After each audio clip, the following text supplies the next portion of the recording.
Hi, welcome to Neela Shetty log life channel. ನೀವು first time ನನ್ನ ಚಾನಲ್ನ ವಿಸಿಟ್ ಮಾಡಿದರೆ ಸಬ್ಸ್ಕ್ರೈಬ್ ಮಾಡ್ಕೊಳ್ಳಿ. ನಾನು ಈ ದಿನ ಪ್ರಾಡಕ್ಟ್ ಅನ್ಬಾಕ್ಸಿಂಗ್ ಬಗ್ಗೆ ವಿಡಿಯೋ ಮಾಡ್ತಿದ್ದೀನಿ. ಇದು ನ್ಯೂ ಮಾಮ್ಸ್ಗೆ, ಫ್ಯೂಚರ್ ಮಾಮ್ಸ್ಗೆ, ಹಾಗೆ ವರ್ಕಿಂಗ್ ವುಮೆನ್ಸ್ಗೆ ತುಂಬಾ ಯೂಸ್ಫುಲ್ ಪ್ರಾಡಕ್ಟು. ನಾನು ಮ್ಯಾನ್ಯುವಲ್ ಬ್ರೆಸ್ಟ್ ಪಂಪ್ ಬಗ್ಗೆ ಇವತ್ತು ವಿಡಿಯೋ ಮಾಡ್ತಿದ್ದೀನಿ, ಅನ್ಬಾಕ್ಸಿಂಗ್ ವಿಡಿಯೋ. ನೀವು ಈ ವಿಡಿಯೋಯಿಂದ ಏನೇನು ಎಕ್ಸ್ಪೆಕ್ಟ್ ಮಾಡ್ಬೋದು ಅಂತಂದರೆ ಅದ್ರದ್ದು ಅನುಕೂಲಗಳೇನು, ಅನಾನುಕೂಲಗಳೇನು, ಅದ್ರ ಪಾರ್ಟ್ಸ್ ಏನು, ಅದನ್ನ ಹೇಗೆ ಯೂಸ್ ಮಾಡೋದು, ಸ್ಟೋರೇಜ್ ಹೇಗೆ, ಮಿಲ್ಕ್ನ ಎಷ್ಟು ದಿನ ಸ್ಟೋರ್ ಮಾಡ್ಬೋದು ಪಂಪ್ ಮಾಡಿದ ಮೇಲೆ ಎಲ್ಲನೂ ಕೂಡ ನಾನು ಈ ವಿಡಿಯೋದಲ್ಲಿ ತಿಳಿಸ್ಕೊಡ್ತೀನಿ. ಮತ್ತು ಇನ್ನೇನಕ್ಕೆ ತಡ, ಬನ್ನಿ ಆ ಪ್ರಾಡಕ್ಟ್ನ ನಾನು ಆನ್ಲೈನಿಂದ ರೇಟಿಂಗ್ಸ್ ನೋಡಿ ಚೀಪ್ ಆ್ಯಂಡ್ ಬೆಸ್ಟ್ ತರಿಸಿದ್ದೀನಿ, ಅದನ್ನ ಅನ್ಬಾಕ್ಸ್ ಮಾಡ್ತೀನಿ. ಪ್ಯಾಕೇಜ್ ನೋಡ್ತಿರ್ಬೋದು, ತುಂಬ ನೀಟಾಗಿ ಪ್ಯಾಕ್ ಮಾಡಿ ಕೊಟ್ಟಿದ್ದಾರೆ. ಇವಾಗ ಒಂದೊಂದೇ ಕಡೆಯಿಂದ ಕಟ್ ಮಾಡ್ತಾಯಿದ್ದೀನಿ. ನಾನು ಕೂಡ ತುಂಬ ಗೂಗಲಲ್ಲೆಲ್ಲ ಸರ್ಚ್ ಮಾಡಿ ಅದರಲ್ಲಿ ಯಾವುದು ರೇಟಿಂಗ್ಸ್ ಜಾಸ್ತಿ ಇತ್ತು, ಹಾಗೆ ಯಾವ್ದು ಚೀಪ್ ಇತ್ತು ಅದನ್ನು ನೋಡಿ ತರಿಸ್ಕೊಂಡಿದ್ದೀನಿ. ಈಗ ಒಂದೊಂದೇ ಸೈಡಿಂದ ತೆಗಿತಾ ಇದ್ದೀನಿ. ಇದು ಬಂದು ಬಿಲ್ ಅಷ್ಟೇ. ನಾನು ತರಿಸಿರೋ ಪ್ರಾಡಕ್ಟ್ ಬಂದು ಸೈಗಾ ಕಂಪ್ನಿದು, ನೋಡ್ತಿರ್ಬೋದು ನೀವು. ಇದೇನೇ ಅದು ಓಪನ್ ಮಾಡಿದರೆ ನಮಗೆ ಏನೇನಿದೆ ಒಳಗಡೆ ಅಂತ ಹೇಳಿದರೆ, ಒಂದು ಫೀಡಿಂಗ್ ಬಾಟಲು, ಹಾಗೆ ಮ್ಯಾನ್ಯುವಲ್ ಬ್ರೆಸ್ಟ್ ಪಂಪ್ ಇದೆ.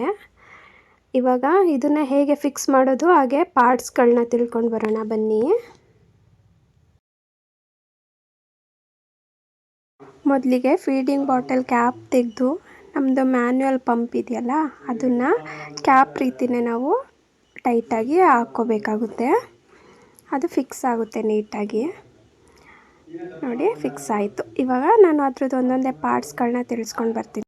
ಇದು ಬಂದು ಸಾಫ್ಟ್ ಸಿಲಿಕಾ ಬ್ರಷ್ ಶೀಲ್ಡು, ಇದು ಬಂದು ಹ್ಯಾಂಡಲು, ಹಾಗೆ ಇದು ಫ್ಲೋ ವಾಲ್ವು, ಹಾಗೆ ಇದು ಪಂಪ್ ಬೇಸು, ಇದು ಬಂದು ಫೀಡಿಂಗ್ ಬಾಟಲು. ಇದಿಷ್ಟು ಈ ಫೀಡಿಂಗ್ ಬಾಟಲ್ದು ಪಾರ್ಟ್ಸ್ ಬರುತ್ತೆ. ಈಗ ನಾವು ಹೇಗೆ ಇದನ್ನು ಯೂಸ್ ಮಾಡೋದು ಅನ್ನೋದನ್ನ ನೋಡೋಣ ಬನ್ನಿ. ಸಾಫ್ಟ್ ಸಿಲಿಕಾ ಬಾಡಿ ಇದೆಯಲ್ಲ, ಅದಕ್ಕೆ ಇದು ಬೂಬ್ಸು. ಈ ನಿಪ್ಪಲ್ ಏರಿಯಾ ಏನಿದೆ ಆ ಏರಿಯಾ ಬಂದು ಇಲ್ಲಿ ನಿಪ್ಪಲ್ ಏರಿಯಾಗೆ ಸ್ಪೇಸ್ ಕೊಟ್ಟಿದ್ದಾರೆ, ಹೋಗ್ಬಿಟ್ಟು ಅಲ್ಲಿಗೆ ಫಿಕ್ಸ್ ಆಗಬೇಕು. ನೋಡಿ, ಈ ಥರ ಫಿಕ್ಸ್ ಆದಮೇಲೆ ಯಾವಾಗಲೂ ಬಾಟಲ್ ಬಂದು 90 ಡಿಗ್ರಿ ಸ್ಟ್ರೈಟಾಗಿ ಇಟ್ಕೋಬೇಕು. ಇದಾದ ನಂತರ ನಾವು ಪಂಪ್ ಹ್ಯಾಂಡಲಲ್ಲಿ ತೆಗೆದು ಸ್ಟ್ರೈಟ್ ನೋಡಿ ಹ್ಯಾಂಡಲಲ್ಲಿ ಪಂಪ್ ಮಾಡೋಕ್ಕೆ ಸ್ಟಾರ್ಟ್ ಮಾಡಬೇಕು. ಈಗ ನೋಡ್ತಿರ್ಬೋದು ನೀವು, ಬಾಟಲ್ ಆ ಪೊಸಿಷನ್ನಲ್ಲಿರಬೇಕು. ಹಾಗೆ ಮಾಮ್ ಬ್ರೆಸ್ಟ್ ಬಂದು ನಾನಿವಾಗ ಯಾವ ರೀತಿ ಇಟ್ಟಿದ್ದೀನಿ ಆ ಪೊಸಿಷನ್ನಲ್ಲಿ ಬರಬೇಕು. ಇದಾಗಿ ನಾವು ಪಂಪ್ ಮಾಡೋಕ್ಕೆ ಸ್ಟಾರ್ಟ್ ಮಾಡಿದ ಮೇಲೆ ನಮ್ಮದು ಮಿಲ್ಕ್ ಬಂದು ಈ ಫೀಡಿಂಗ್ ಬಾಟಲಲ್ಲಿ ಫಿಲ್ ಆಗೋಕ್ಕೆ ಸ್ಟಾರ್ಟ್ ಆಗುತ್ತೆ. ಈ ಫೀಡಿಂಗ್ ಬಾಟಲ್ ಫಿಲ್ ಆದಮೇಲೆ ನಾವು ಫೀಡಿಂಗ್ ಬಾಟಲ್ನ ರಿಮೂವ್ ಮಾಡಿ ಆ ಮಿಲ್ಕ್ನ ಬೇರೆ ಕಂಟೈನರ್ಗೆ ಹಾಕಿ ಮತ್ತೆ ನಾವು ಮತ್ತೆ ಪಂಪ್ ಮಾಡೋಕ್ಕೆ ಸ್ಟಾರ್ಟ್ ಮಾಡ್ಬೋದು. ನೋಡಿ, ಇದು ಬಂದು ಫೀಡಿಂಗ್ ಬಾಟಲ್ ಕ್ಯಾಪು. ಇದನ್ನು ತೆಗೆದು ನಾವು ಡೈರೆಕ್ಟು ಬೇಬಿಗೆ ಕೊಡ್ಬೋದು. ನಾವು ಏನಾದರೂ ಇದನ್ನು ಇಟ್ಕೊಂಡು ಕೊಡಬೇಕು ಅಂತ ಅಂದರೆ ಬೇರೆ ಕಂಟೈನರ್ಗೆ ಹಾಕಿ ಮತ್ತೆ ಪಂಪ್ ಮಾಡೋಕ್ಕೆ ಸ್ಟಾರ್ಟ್ ಮಾಡ್ಬೋದು. ಇಷ್ಟು ಇದನ್ನು ಹೇಗೆ ಯೂಸ್ ಮಾಡೋದು ಅನ್ನೋದ್ರ ಬಗ್ಗೆ ಆಯಿತು. ಈಗ ಅದ್ರ ಪಾರ್ಟ್ಸ್ ಮತ್ತು ಅದು ಹೇಗೆ ಯೂಸ್ ಮಾಡೋದು ಅನ್ನೋದು ಗೊತ್ತಾಯಿತು. ಈಗ ಅದ್ರ ಯೂಸಸ್ ಏನೇನು ಅಂತ ತಿಳ್ಕೊಂಡು ಬರೋಣ. ಇವಾಗ ವರ್ಕಿಂಗ್ ವುಮೆನ್ಸು 6 ಮಂತ್ ಆದಮೇಲೆ ಡ್ಯೂಟಿಗೆ ಹೋಗಬೇಕಾಗಿರುತ್ತೆ. ಆ ಟೈಮಲ್ಲಿ ಬ್ರೆಸ್ಟ್ ಮಿಲ್ಕ್ ಎಷ್ಟು ಇಂಪಾರ್ಟೆಂಟು ಮಕ್ಕಳಿಗೆ ಗೊತ್ತೇ ಇದೆ.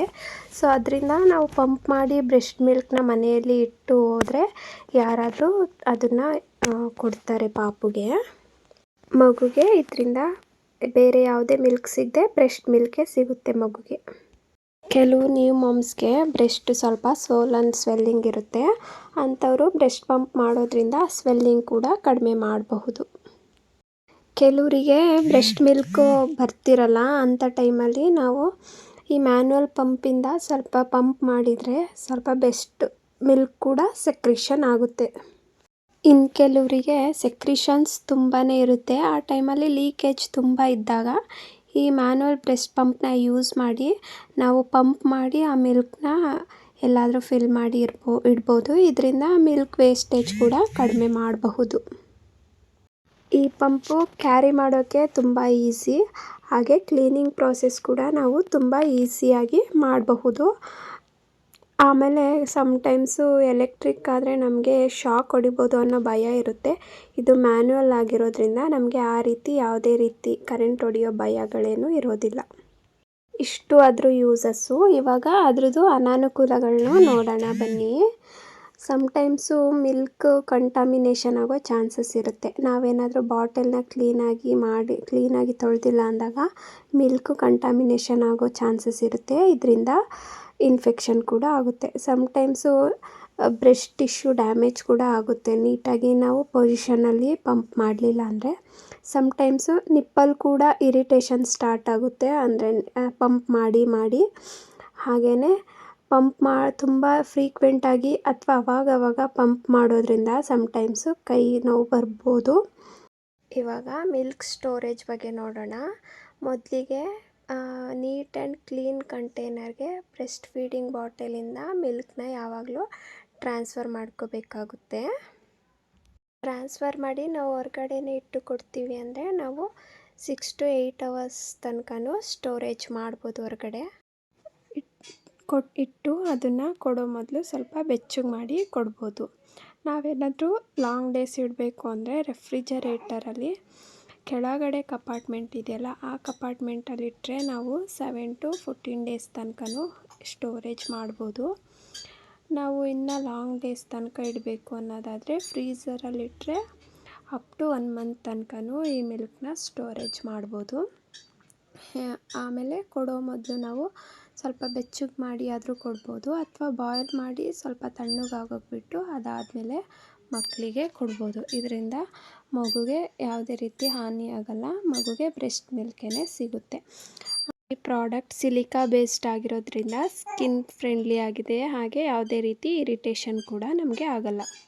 ಇವತ್ತಿನ ವಿಡಿಯೋ ನಿಮ್ಮೆಲ್ಲರಿಗೂ ಇಷ್ಟ ಆಗಿದೆ ಅಂತ ಅಂದ್ಕೊಂಡಿರ್ತೀನಿ. ಹಾಗೆ ಇಷ್ಟ ಆಗಿದ್ದರೆ ಲೈಕ್ ಮಾಡಿ, ಶೇರ್ ಮಾಡಿ, ಹಾಗೆ ಕಮೆಂಟ್ ಮಾಡಿ. ನೀವೇನಾದರೂ ಸಬ್ಸ್ಕ್ರೈಬ್ ಮಾಡಿಲ್ಲ ಅಂದರೆ ಸಬ್ಸ್ಕ್ರೈಬ್ ಕೂಡ ಮಾಡ್ಕೊಳ್ಳಿ. Thank you.